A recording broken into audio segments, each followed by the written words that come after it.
abusia mama okaba Enfambra Attention TV so ene akoye the 15th of July 2022 make us Attention TV on Facebook, YouTube, Twitter as Attention Tvgh. Opa subscribe, like, follow, comment and also share. And name say NPP abemo akopemu ewa Transport Stadium awade NPP 2022 delegate election ayashisha so kama na yenim say election no ye wo general secretary and ye national chairman seat, ye national organizer and ye national youth organizer and the chairman seat no edo so papa eye ewo Ghana memo hasene no ana NPP for eye ene eda eye fiada akosiada wodi ye election e dey elected wona we begina edema delegations nene yansa aka prophet Eric akosi Antwi ewa ahoma so a ye no ebetwen komo e dey afa delegate election no ho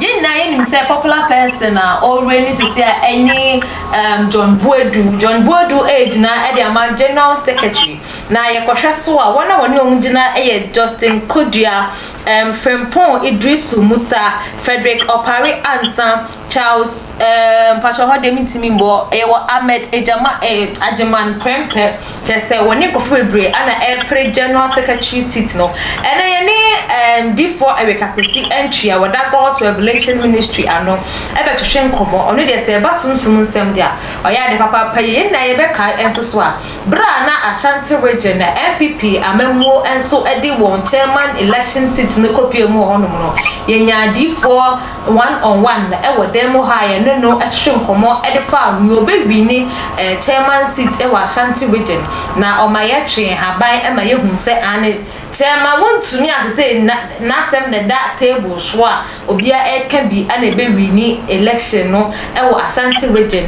no kre election no e baye mentimi ho ase bia anhyeda ambasa ekobi ase ne chairman wontumi ana sanso edi seat nitene so ye pia bra na bisa ne se na papa general election national election there say ni say one year 20 no we so ebeko sen titiru ani John Boadu ebeko sen ede amanu yenya no ewo ahoma ne se busia yenko ne ani D4 Eric akosi Antwi enkomo papa ma wakọ aba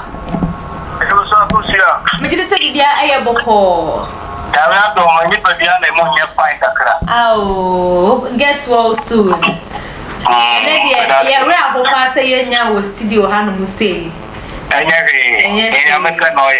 Okay.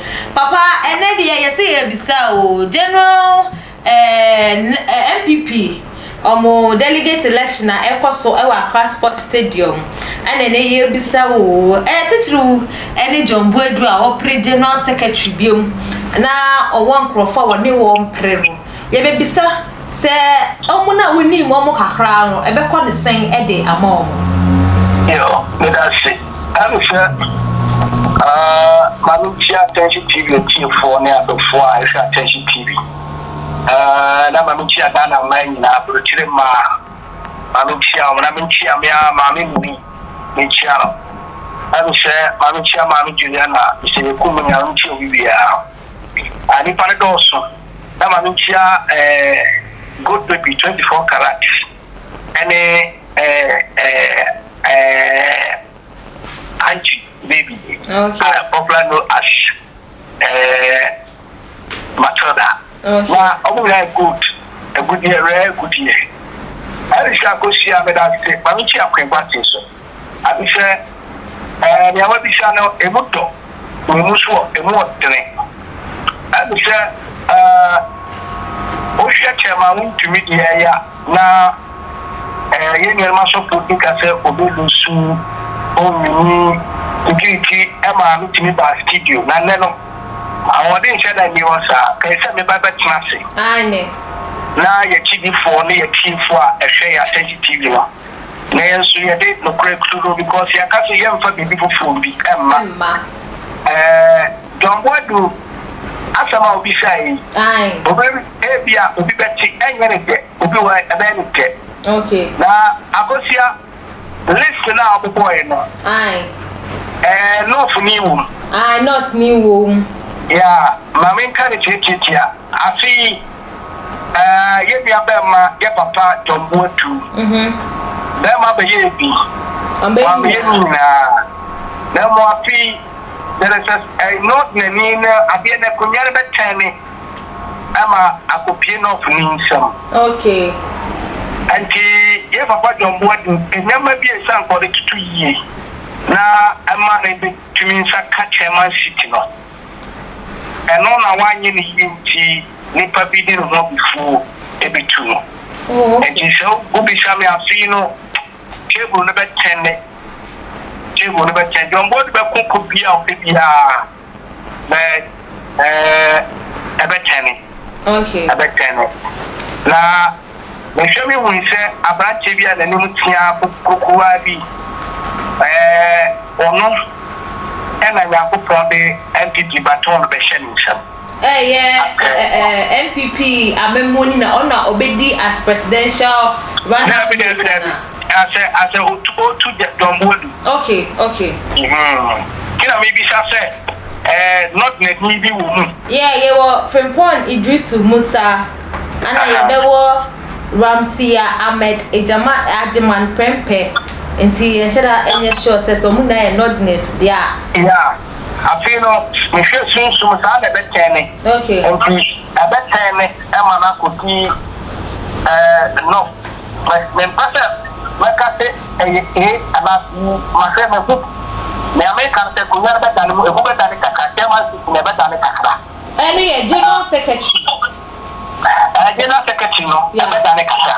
Okay. Nti when so nya dia ekate nika bi kwa wo bifo bi nyama entene se John Boadu nusu a woni tum na owu se wa yebi na be ma me ni na. Okay. Enti oni tum na owu se abroad from na NPP for so obi obenya post bia no onya hweye no fofuo nya ni tie emma nipa akabia o mate. Okay. Aha pa be no mani mu mo kasa otumi so dia ebe harding. Okay. Ni ameka ka kante kunyar betani apri ke papa John Boadu so.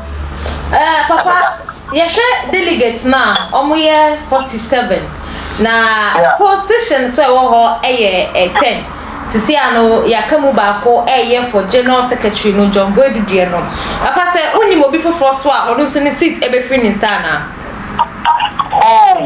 Nyama me share ya na very important to me no. Okay. John Boadu die but ya ma me bi oba bi so be winning seat. Okay. Oba be winning seat. Okay. My man be bring oba could be ebe winning seat no. One of the person me say John Boadu seat no and the move through. Okay, general secretary. Yeah, and on the move through.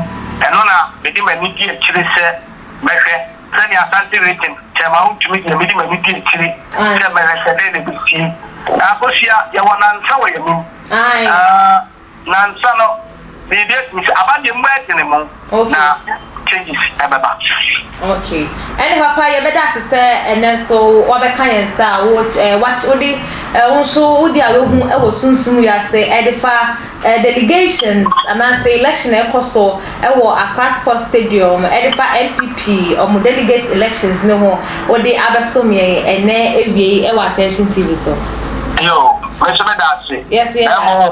Ma me NPP for mo ko delegate ni na obi anfa kuma to yem fanko bibi amensi omo hwese nipa anhwere ne nkwa e wo mo tumi obokodi ho na se ekoti not ye ni nsemo a enya adobrewo na omo su na ebe yinhira. Okay, papa ebe dance papa for Prophet Eric Akwesi Antwi adodro na enim no as nature man anene no ehwe nkomo ewo Attention TV so na ye na enim se NPP for omo delegate election no ebe kwa Akwesi 17th of July nti ene 15th of July ana omo ashase a bibia e kotote ana eno so na dipo e ka kosi Antwi e de ne ntire mu so ana ne behu e wo sunsumu yase e de abeso me e wa attention TV so besia de be crowd e wo hono ma ha ana ne edi besi say anything comes out bia na e be ma won so waso ati ya crowd ye dase